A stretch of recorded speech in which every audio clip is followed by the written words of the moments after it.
the other end. Like you've got, you've got you've got a line, you've got your phone. I'm not using a literal phone, but you're talking. But do you have a realization? Are you sensing that when you're praying, that He's on the other end? That you're actually communing with Him? And to tell you a story about a woman. Actually, she has gone home to be with the Lord. But when she was here in our church, she told me a story about her father, a devout Christian, and she said that when her father was up in the hospital, he was dying, that she would go up and he had the chair, he pulled the chair right on the side of his bed, and then he would turn. And she said to him, "Why is this chair always pulled over here?" And he said, "Because Jesus sits on it." So when he'd be turning to the chair, he was visualizing that Jesus was there, and that he was talking directly to Jesus. She tells me that on the day he died, when she went into the hospital, his head was on the chair. He had actually come off the bed, and just his head was on the chair, as though he put his head on the lap of the Lord. But just look, again, when you're praying, you realize that he's on the other end of your prayers, that he's there with you, communing with you. And that is essentially what communion is. When you're in communion too, communing to the Lord, and I always have my Bible with me open when I'm praying, because I'm always open to what God is going to be speaking to my heart and how God's going to guide me with that. So I'm looking not only for, again, speaking my prayers with words of praise, thanksgiving, whatever, to the Lord. I'm also in a place where God will speak, again, that key word, rhema. Well, God will give me a word. And I said this in Bible study in our life group the other night. I saw some people looking at me a little funny.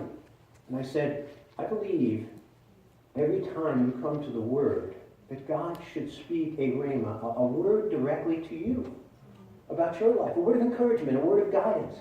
What are you dealing with in your life? What challenges do you have in your life? The Lord wants to address those things. He wants to speak to you, directly about those things. And I don't think it's unusual that God speaks that word to you on a regular basis. We should be aware on a daily basis of what God is saying and speaking into our lives. It should not be something that is rare. Now, I want to share the story of Martha and Mary, and I'm going to read it to you from Mark. The story of Martha and Mary is a perfect example, again, of what happens when someone will sit at the Lord's feet and Jesus will minister to them, as compared to somebody who's busy and distracted, and again, they're just kind of oblivious to the Lord. Now, in Luke chapter 10, verse 38 to 42, you have the story of Martha and Mary, very close friends of Jesus. Jesus loved them. Lazarus is their brother. It says, now it happened as they went that he entered a certain village, and a certain woman named Martha welcomed him into her house. And she had a sister called Mary, who also sat at Jesus' feet and heard his word. Just look at that. That's communion. To sit at his feet and to hear his word, hear him speaking into your life. But Martha, notice, was distracted with much serving, and she approached him and said, Lord, do you not care that my sister has left me to serve alone? Interpersonal squabbles between family members. And he says, do you not care that my sister has left me to serve alone? Therefore, tell her to help me. And Jesus answered and said to her, Martha, Martha, and watch this again, you are worried and troubled. And I just want you to notice something here. She's distracted. And a result of being distracted, I'll guarantee in your life, you get distracted from the key things, the things that you're to be focused on, you're going to experience worry. You're going to experience trouble. Your heart's going to be worried and troubled all the time.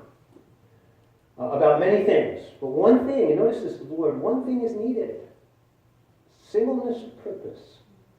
One of the best books I've ever read. It wasn't a spiritual book. It was by Vince Lombardi.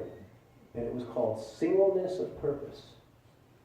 And Jesus said, what? Seek ye first the kingdom of God and his righteousness, and then all these things will be given unto you. Focus on the important stuff.